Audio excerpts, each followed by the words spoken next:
Hi, welcome to the first official episode of Warhammer Daemons, the show that brings you a close-up look at each of the units available to the Demon player in the Warhammer Fantasy Battle game. Tonight we're going to be taking a look at the Bloodthirster, one of the Lord options available.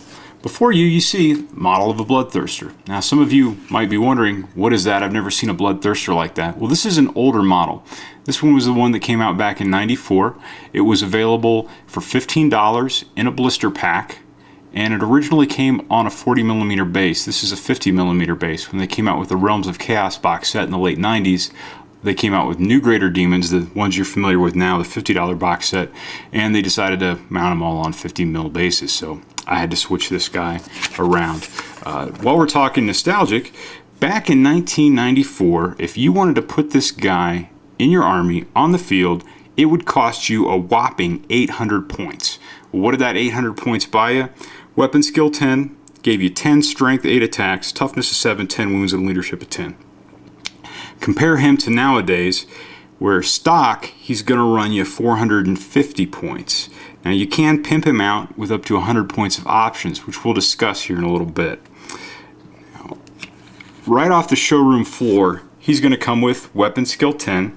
He's only going to give you 7 strength, 6 attacks, a toughness of 6, 5 wounds, and a leadership of 9. He comes equipped with heavy armor. You see that's modeled with him there. And he can fly the wings. He's got a magic resistance of 2, and he also causes terror. Now I said that there's different ways that you can tweak him. You've got 100 points that you can spend if you want on demonic gifts.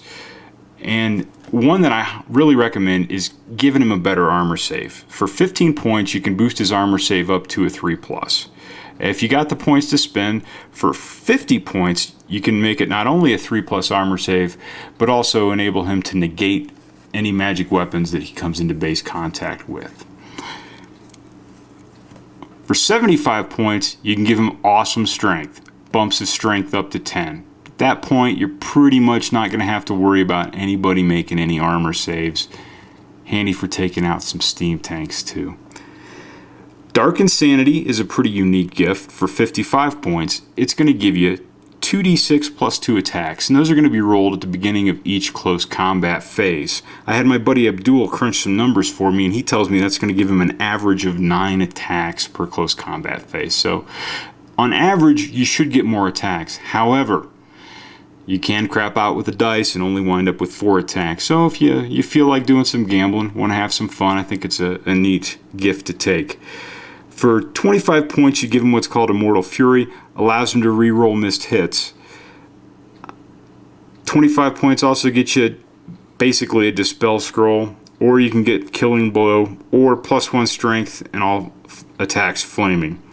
Lastly, for 15 points, you can give him a Collar of Corn, bumps his magic resistance up 1. He's already got 2.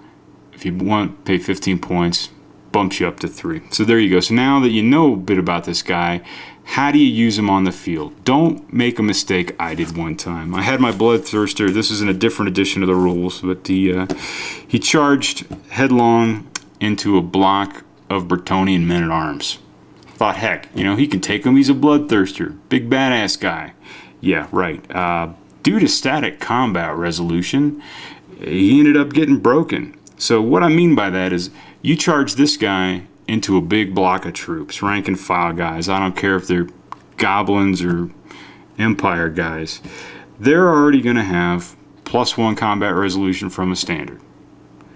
Let's say they got 3 ranks. So then you're looking at 4. And then they're going to outnumber you.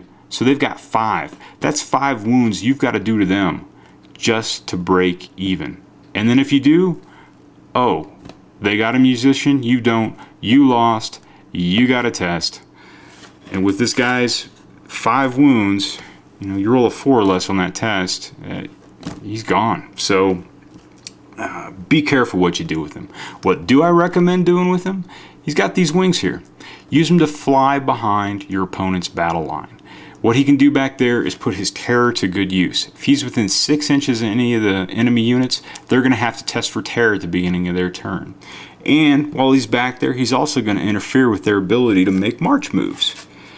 And lastly, you can have him set up some good flank or rear charges, coordinating with the rest of your battle line as it moves forward. So I think that's how this guy is best put to use. He does definitely, he will attract some fire.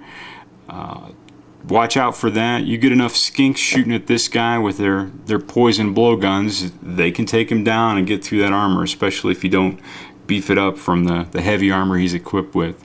And having skinks take out your Bloodthirster is no way for him to go out. He needs to die in fighting, or preferably not die at all. So that's all I got to say for this installment of Warhammer Demons. Join me next time as we take a closer look at the Lord of Change. Thanks for watching.